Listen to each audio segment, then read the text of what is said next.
back. WNST, Towson, Baltimore, and Baltimore Positive. They told me to stick to sports around here, and they weren't counting on the Ravens going away this early. We're expecting to get to the Super Bowl next month. We're certainly hoping to do that, and Luke will be monitoring all things Ravens. But the real season for guys like Don Moeller and Baltimore Positive begin right now. Don, I'm wearing my Fadley shirt in the hopes that we can get the Maryland Crab Cake Tour presented by the Maryland Lottery back out on the road. I want to have people like our next guest down in person. I want to do some al fresco in April and May. But it is the political season, and I ask you to let's focus on journalism. Let's focus on Omicron and the end of this plague and economics, and let's talk about who our leaders are going to be. And this is where it gets fun for you because you love polls, you love pollsters, you love where the money's flowing and which way the wind is blowing. And as we get into this, even the governor's getting asked if he's running for senator at this point.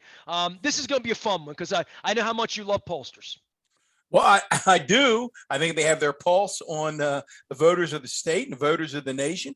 One of the best, longest, and well-known pollsters in the state of Maryland, Patrick Gonzales, the president of Gonzales Research and Media Services, had a poll that came out just recently. Front page of the Baltimore Sun got my attention, Patrick, because there were some big numbers in there. So welcome back to Baltimore Positive. Welcome back, guys. Welcome, guys. Thank you for having me. Hey, Patrick, let's just jump right in because I've got specific questions about the numbers in the poll. But you're always asked to top line things. What were the themes? What were your takeaways?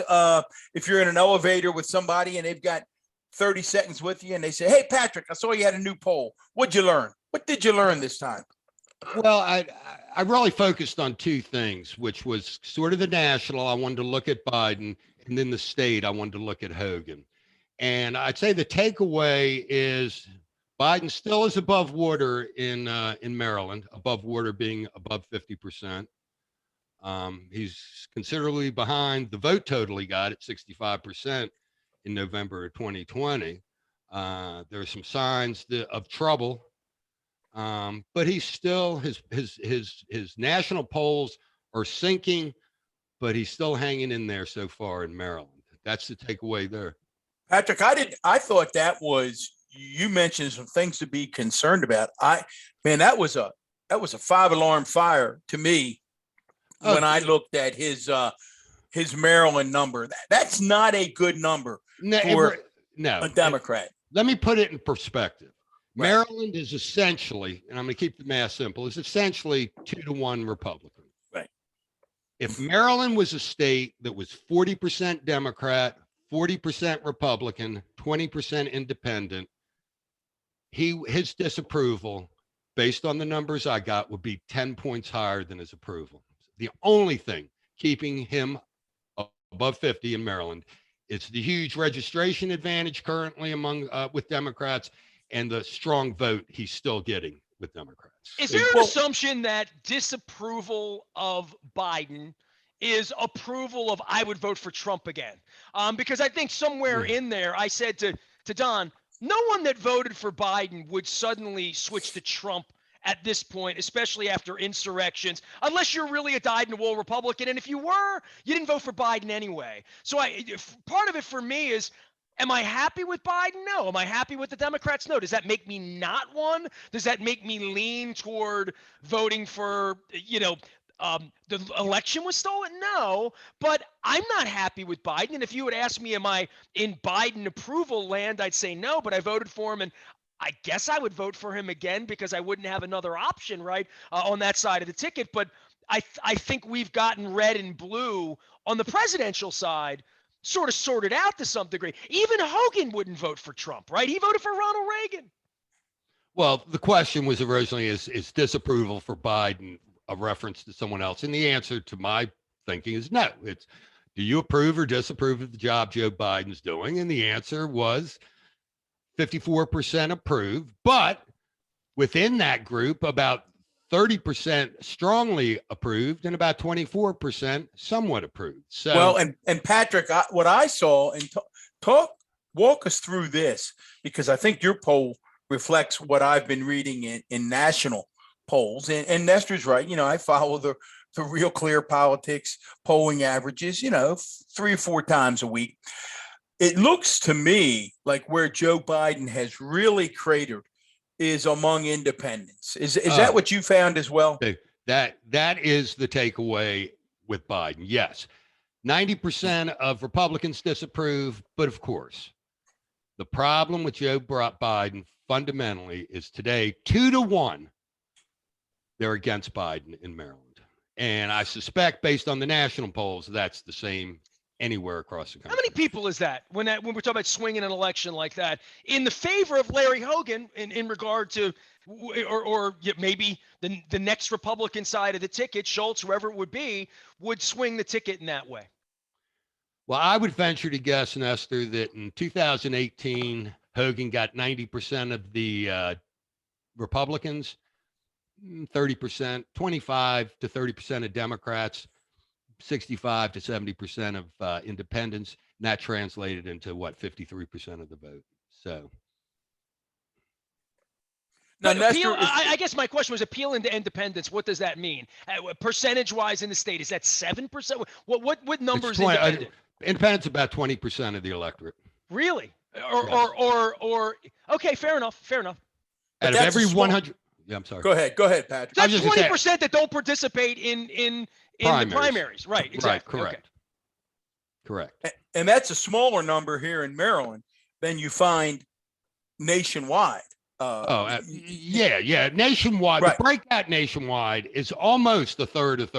Right. I was going to say, it's about, to get to your question, it's about a third. Is that a lot different than 40 years ago, Patrick? I mean, that seems to me that you have a team, one or the other, that's a lot of people to say, I'm not really on a team. I don't feel like I meet that many people in the world that don't have a team, right? Or that are truly, and I have a handful of friends that I would really define them as maybe libertarian, to some degree, because they probably lean more right than left if they're independent. In general. The question is it more than it was 40 years ago? Absolutely. And here's how it kind of evolved. Once we started, I'm going to speak specifically to Maryland, because you got to keep in mind, guys, not all 50 states. Very simple in Maryland. Maryland has party registration. You register as a Democrat, a Republican, or something else. A lot of states don't have party registration. But anyway, here in Maryland, I would guess that 30 years ago, independents didn't comprise 10% of the vote. 40 years ago, I certainly would be surprised. Ted Venetoulis, when he ran, it was kind of insignificant who was an independent. Yeah. Right? Literally. And that was 44 years ago. They started motor voter, okay? So in the past, you had to kind of make a little effort to register to vote. I turned 18. I registered to vote because I wanted to vote. And I voted. There was an election the year after I was 18. I couldn't wait. Most people, though, takes a while to get to their 30s, get a family, and so on. Then they started motor voter, which means you go to the DMV, you're going to register to vote. That's when the independent numbers started clicking up, because you had people that were somewhat apathetic about politics. I got to register. I'll be an independent. I'll be nothing. I'll be neither Democrat or Republican. So that's when the registration in Maryland of independents has been 25% for 15, 20 years. Again, once they started motor voter. Was that the 90s they did that? Yeah, I think it was the late 90s. That's as my memory serves. And Don, I know I'm still older than you, but if going back that far, if I need some help, please. No. I think your analysis is spot on. I find these numbers fascinating, Patrick. And one of the questions that I have for you is, and everyone is trying to answer it, what were you able to discern at all? And maybe you didn't dig down enough this time, and maybe you'll go back and try to, what is it? Is it as simple as COVID and inflation that's dooming the Biden presidency at this point? Or are there what is it about Joe Biden that's not resonating with folks? Well, I think it's performance. I actually asked the question, do you think the Biden administration is competent in running government or not? And again, 55% of Marylanders said yes. But guys, are you competent or not? And 55% in Maryland. So, but anyway, here's what I think is a large part of the problem. First major thing that happened in the Biden administration was the Afghanistan withdrawal in the summer. And we were left with a couple of things. Part of it, the very first thing that came to the fore was they're trying to withdraw Americans, get out by August 31st, which I think most Americans wanted. Correct. I mean, that's what polling showed. But I think from a sort of a logical competence, why in the world, if withdrawing American citizens is the goal in a determined period of time, the military should be the last to go, but they were the first. So I think a lot of people looked at that and says that just doesn't seem logical. And from my way of thinking, yes, 13 service people died in that, and I think that was part of it. But to me, I think the visual that was left for a lot of people was early on when that plane took off, and there were people so desperate to get out of what they perceived Afghanistan was going to become once America left, that you saw the plane, and then at about 1,000 feet, they could cling no longer. And you literally saw human beings dropping. That is, the picture's worth 1,000 words. That image, I think, didn't get a whole lot of coverage. Thank you, because I didn't want to see it a whole lot of times. But I think that it just sort of left a stain. And the same way the visuals back in Vietnam, I'll say it was the Saigon moment, Patrick. There's no doubt about it. And I think folks in your business, I think when they look at trends, that was the moment where Biden's approval took the most serious hit. If you watch those daily averages and the Gallups and the others, and it hasn't recovered. And then I think you just used a critical word, because I think when you cut to the chase of all other things that Biden ran on when he ran the campaign from his basement during COVID, was this guy is not only rude, crude, and unattractive, as my mother would say, he would say of Trump, but he's also incompetent. And look, I may not be 35, but you know me, I'm Joe from Delaware, Joe from Scranton, and you know that I'm competent. And people said, you know what? I'll settle for a little competence. And then when COVID rears its head and inflation rears its head, and you can't get legislation passed and you can't get voter rights passed, people say, well, damn, I thought he was competent. Maybe not so much. Is that what you're sensing when you talk to folks? I think in a broad general term, what is at the root of Biden's problems? What I just said and what you just said, kind of glom them together. And it's basically just do it. Be competent. I think that's it. And COVID's a tricky little devil, because it comes and then it goes and then a new variant comes. But Biden sets himself up to fail when he comes in and says, tomorrow, guys, always comes. When he says, I am going to stamp out COVID. No human being can do that. And he says in July, it's Independence Day. Right. Start being a little more realistic. And, well, Patrick, I said to someone, I was speaking to your old buddy, your old professor, Laszlo Boyd, who's a friend of the show. And Laszlo wanted me to say hello. But we talk about, so often it seems to me, and we're going to jump to Larry Hogan here in a minute. So often it seems politicians make a mistake when they ignore that old maxim, right? Under promise, over deliver. Whether it's George Bush standing on the aircraft carrier, in other words, under promise and over deliver. And I think it appears to a lot of folks that Biden came out of the gate, misread his victory as a mandate as opposed to a repudiation of exhaustion, and really overpromised and ends up under delivering, which seems to doom elected officials every single time.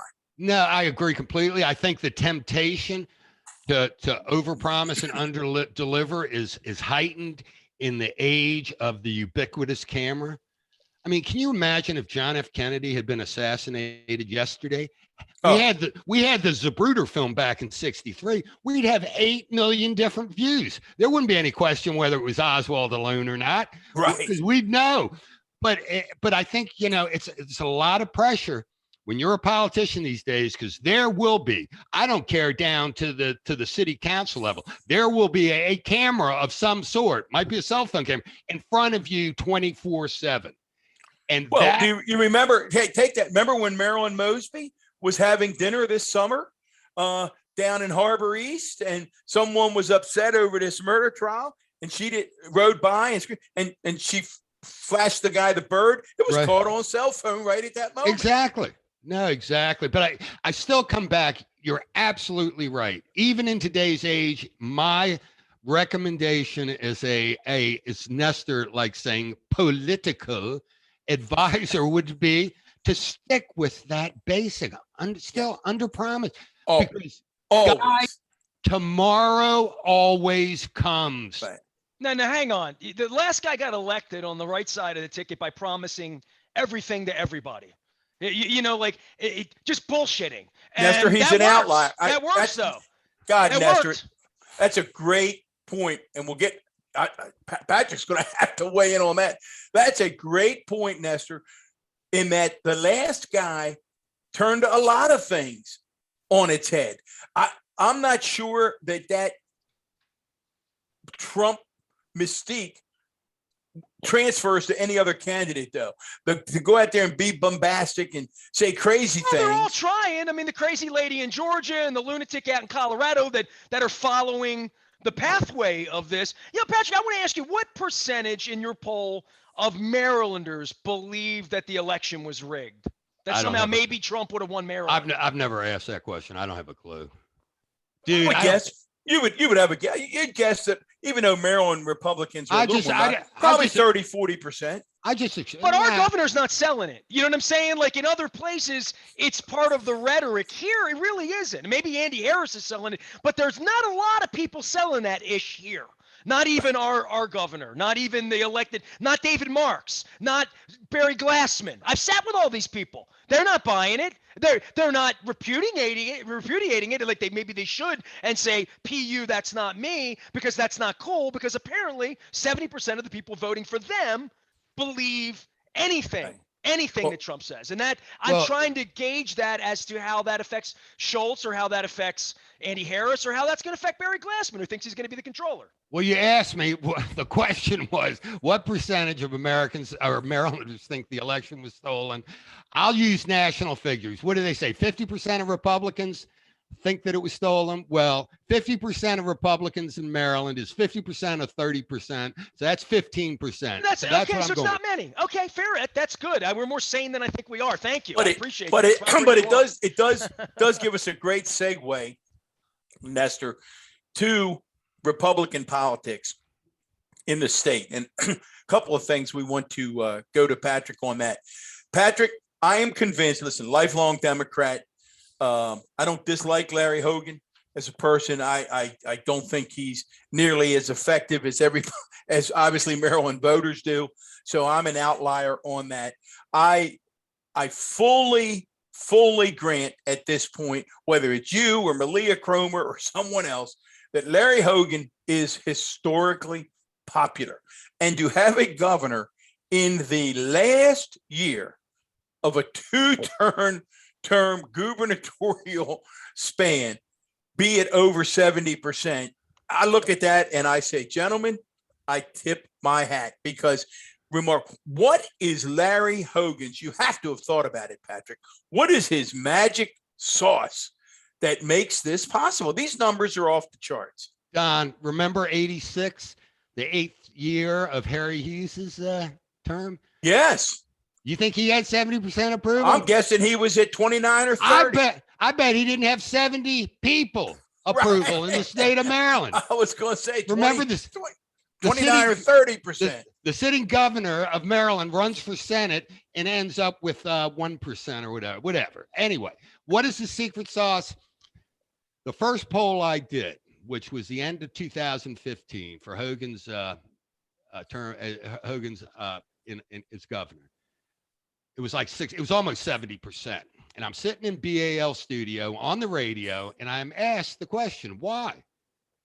And I said, guys, I don't have a clue. I mean, he just had cancer last summer. He handled it with some dignity. My sense is that a lot of his appeal is on a personal level, not a political level. So it isn't like I agree with him on 10 issues, therefore I like him. I think it's, and I said, okay, that was my answer 8 years ago. I don't know. I'm not sure my answer today is much different. Other than the one thing I'm convinced of, it's not political. It's not because he's on this issue that way or that way. It's a personal thing. It does appear to me. Go ahead, Patrick. I'm sorry. I was just going to say there's no other explanation why 80% of blacks would approve of the job Larry Hogan's doing, other than that, to my way of thinking. So, well, it is this personal appeal. No, man, that's a strong number that you just gave, and particularly since among the guys and gals who play for my team, we get very frustrated in that we think Hogan has not been very supportive of Baltimore City and has been more about bombast, particularly in terms of crime, than true solutions. But that's not what the guy on the street thinks. And it's not, as you said, whether you're African-American or Hispanic. I was struck by, in your poll, Patrick, and correct me if I'm wrong, but I think I read this pretty clearly, that he actually now has a stronger approval number among Democrats by just a couple of points than he does among Republicans, right? He was at 70-some% among Dems, 60 high 60s among Republicans, right? Yeah. No, that's true, but that's a dynamic that's been in play for a couple of years. So right. He's that bipartisan. Here's what I think it is, and I'd love to see you and Malia and others dig into this down the road. I've thought for a long time, and Nestor probably fits into this. He'll react whether he does or not. I know my son does. My daughter does not. A lot of folks that I know really don't care one way or the other about political parties. I obviously do. It was branded into my soul by my mother, a Roosevelt Democrat, and I bleed Democrat. Many of my friends, many of my relatives do not care, and they think both parties often embarrass themselves by partisan shenanigans.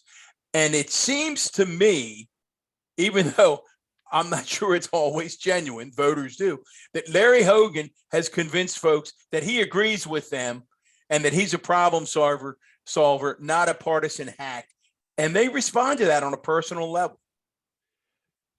Don, I think you're right. And I think I would, looking at the political parties of today, I would describe both of them at some level as a dysfunctional family.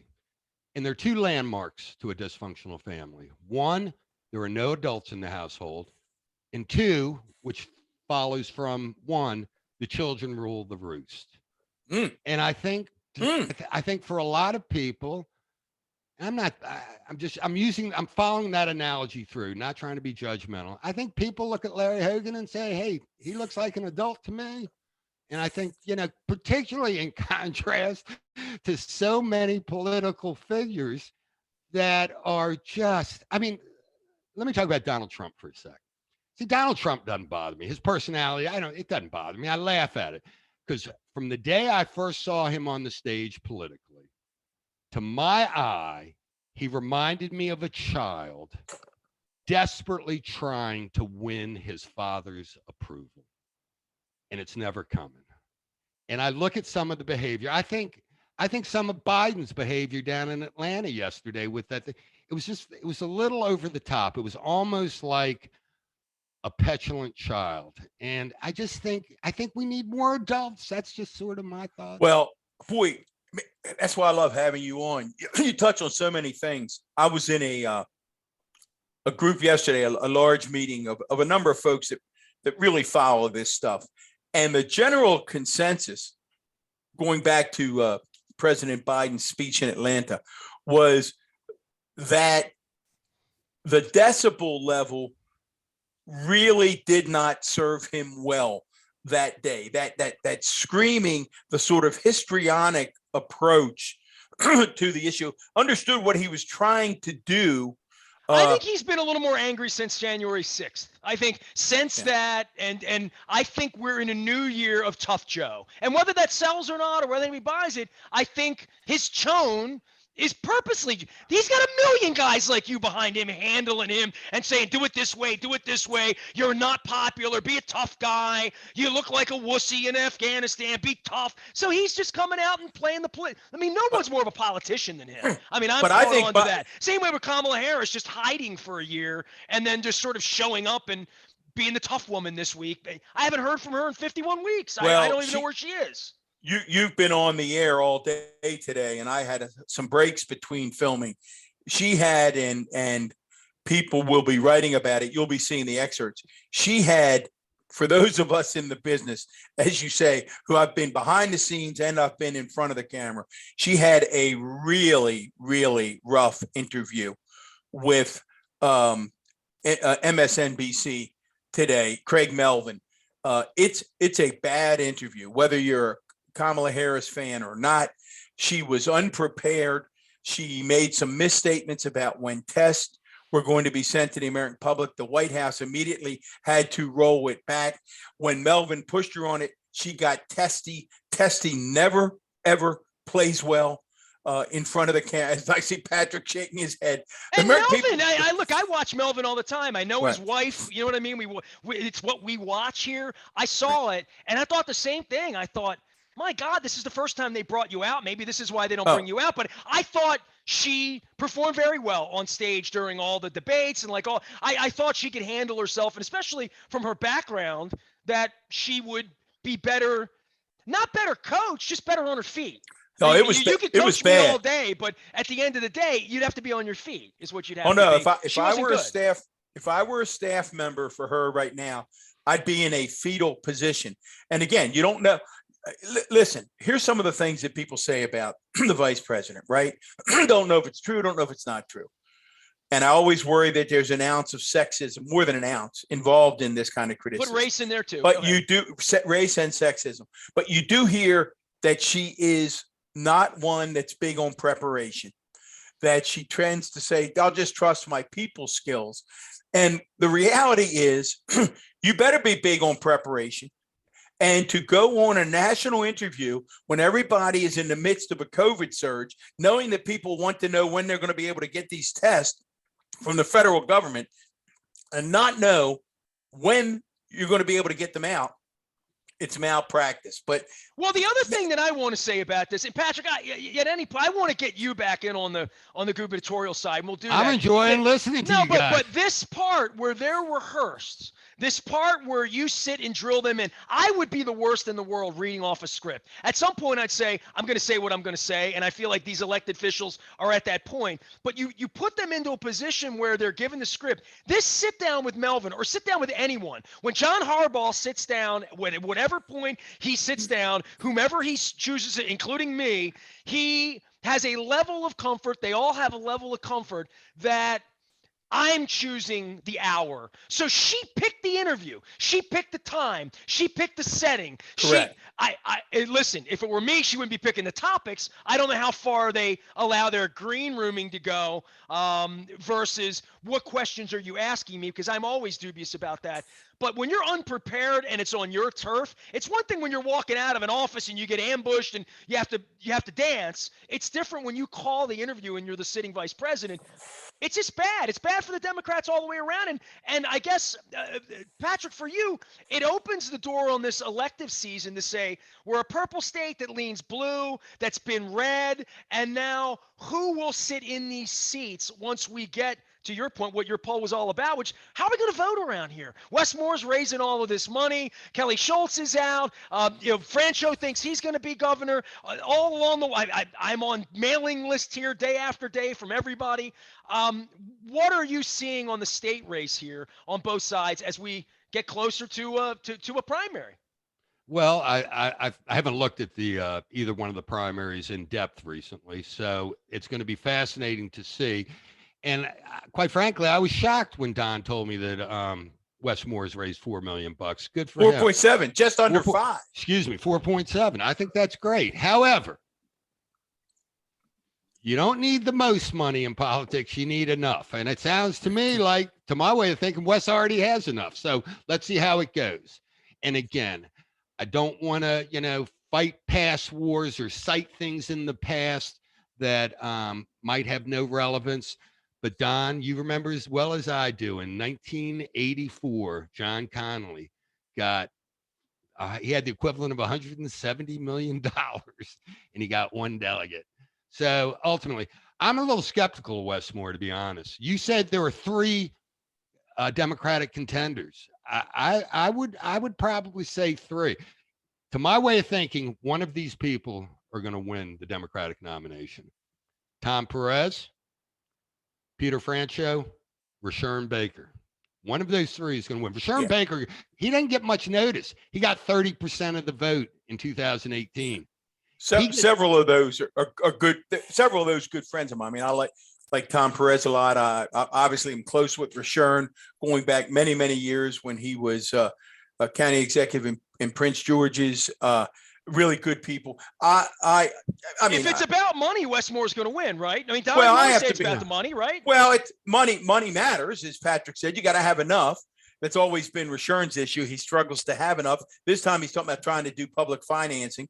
We'll see if that works out. Listen, full disclosure, I've been supported once it was clear that Johnny wasn't going to run. And obviously if Johnny O had run, I'd have been working 24/7 to elect Johnny as governor, because that's how fond I am of him. But once he didn't run, it was easy for me to get behind and work hard for Wes. I think Wes is potentially a transformational candidate for the state of Maryland. I think when the dust settles, he will be the last man standing. And it gets us, Patrick, to some in analyzing your poll, thought there might be a kernel of good news in there for Kelly Schultz. And I'm going to get to the Kelly and Dan Cox dust up on the Republican side. And I'm sure you will be polling that down the road. Wait, Don, why would you say that Wes Moore is going to win? Because he has the most money? Or, I mean, Patrick, he's polling at 3 or 4. Nobody knows who Wes is yet, right? I think, well, it's growing. And I think that what all the polls, and Patrick knows this part because he's done these kinds of polls for folks. One of the things is what they found out is that when they shared Wes's narrative, you took names out of it and you shared narrative and backstory, Wes's numbers go way up. That's why the resources to go forward matter, is that when folks begin to know Wes Moore beyond the folks who already know him through his writings and his work at Robin Hood and the book, The Other Wes Moore, and his cable commentary, when folks see his resume, from Rhodes Scholar to jumping out of airplanes in Afghanistan to being a leader of men and women in the military, it resonates with folks. So I'm pretty confident. I'm pretty confident when the dust clears, he will be there.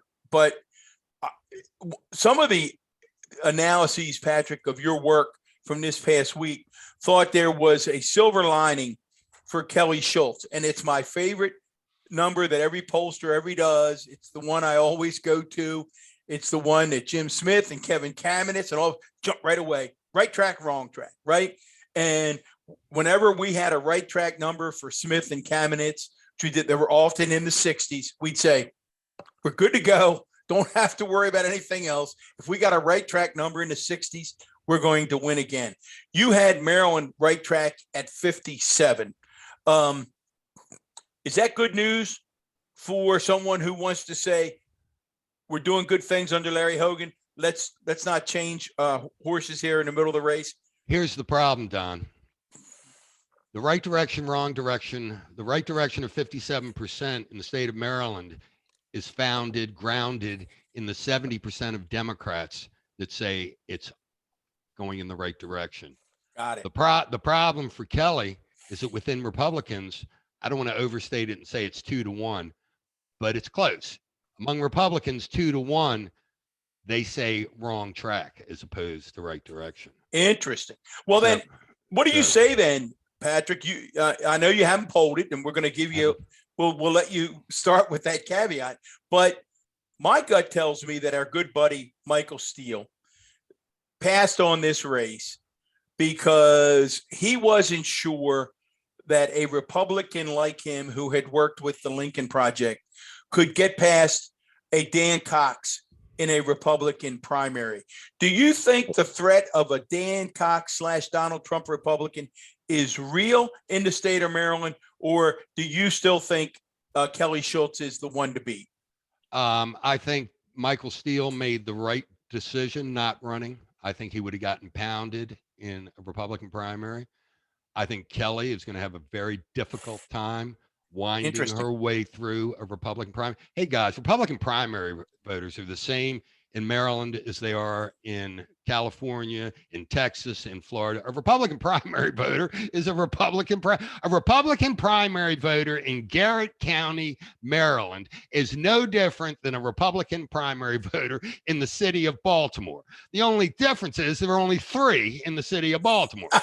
But well, describe them, Patrick, for our listeners. Who, if you were to write a primer on this for someone, let's say Nestor said to you, hey, Patrick, send me a couple of paragraphs on who makes up a Republican primary By the way, Patrick, voter. just so last time you and I got together, I've been in every county in the state having crab cakes, driving around in summer, seeing Confederate flags on the Eastern Shore, seeing Confederate flags out in Garrett County, seeing Trump, seeing F. Biden, seeing Brandon, all like I've been out. I know you think I'm living in a city hanging out with Moeller and hanging out with the libs all day, but I'll tell you what, I mean, there is a wide swath. This is a very large state, and you have to cross some bridges to find some of these places, right? Right. So who are those voters? Who are Republican? What do they care about? They care about what Republican. I don't know enough. I don't care any more than I care what a Democrat thinks. But you poll them. I do. I'm going to push back on that. No, that's fine. Let me frame it. 90% of Democratic primary voters strongly love Barack Obama. 90% of Republican primary voters strongly love Donald Trump. You got to deal those. So that's the dynamic you're dealing. That's the dynamic. Kelly. Everybody talks about Glenn Youngkin showed the way for a Republican to deal with the Trump issue. No, that was a general election. He didn't have to deal with Trump in a primary. They have conventions there. He was nominated and done. Any Republican in this state running in a primary on June 28th at some level is going to have to deal with the influence of Donald Trump. And my suspicion is that Dan Cox is going to try to make, and how he works it in, that's going to be up to him, is going to try to make Trump an issue. How can a guy that's been out of office for 2 years, who's running around still talking about the election in 2020, how can he have an influence? Well, he will. And I think Kelly's going to have to figure out a way to kind of, as any Republican is. Well, what a great point to wrap this up, Patrick. And we hope you'll come back. Somehow Larry Hogan would still get 72% of the vote, right? Like, well, but listen to what Patrick's saying. He just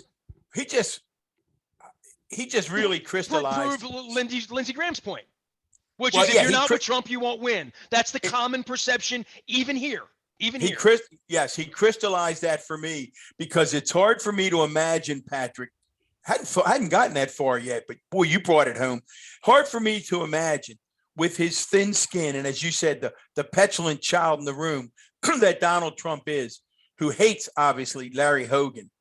If he views Kelly Schultz as heir apparent to Larry Hogan, it's hard for me to believe that Trump won't come in and try to tip the scales and say Dan Cox is my guy, right? And that's what you're saying Youngkin didn't have to deal with. He didn't have to deal, but you make a good point. I think Trump's already endorsed Cox, but would he, on a personal level, take offense that Larry Hogan didn't vote for him in either time and hop on a plane, landed at Friendship, I still call BWI Friendship Airport, and make a little bus tour around the state reminding Republican primary voters who the real Republican is as he's pointing to Dan Cox? I don't know. But like you just I bet said, Kim Classic would get on the front of that bus and wave to everybody, too. Hey, Oh, red dress. absolutely. Well, here's what I'm going to do. If that's true, then I'm going to gather all my Democratic friends. We're going to go out to my favorite statue, St. Ignatius, out there at Loyola High School. When I go out and always, when I want something real bad, I go out and talk to St. Ignatius. I'll be saying, let Donald Trump campaign for Dan Cox. Let Donald Trump campaign for Dan Cox. Be a Democratic dream come true. Nestor, do we get it straight from the horse's mouth or what? We do. Patrick, we really appreciate you coming on, man, as always, and shooting it straight, and come on a little bit more often. When's your next poll coming out, man? At this point, I don't know. It'll be soon. I mean, we don't have much time before the election, guys. It isn't done. It's not like the old days when the primary was in September. Oh, Dude, listen to me, Patrick. I'm going to tell you what I tell Malia, what I tell Moeller, all of them. You call this phone and you want some information from me. If you get it, I'm lying to you. I'm just going to tell you right now, straight out, because that's just I don't tell anybody where I'm voting. You know what I mean? They call enough people. They don't need you. Guys, mark it down. It is January the 13th, 2022. I know you were both skeptical, but when the dust settles, it will be Westmore representing the Democrats and hopefully Dan Cox representing the Republicans. So you're pulling for Cox you're pulling for lunacy on the other side. That's what Oh you're doing on? my goodness. I told you I'm going to make a trip out to see St. Ignatius Loyola and say, all right, now let's go. I want them to put Trump on this trip that Patrick talked about. And Patrick had the point. See, he's a pollster. He knows the message point. All Trump has to say to turn that primary is there's one true Trump Republican in this race, and that's Dan Cox. And at that point, it's over.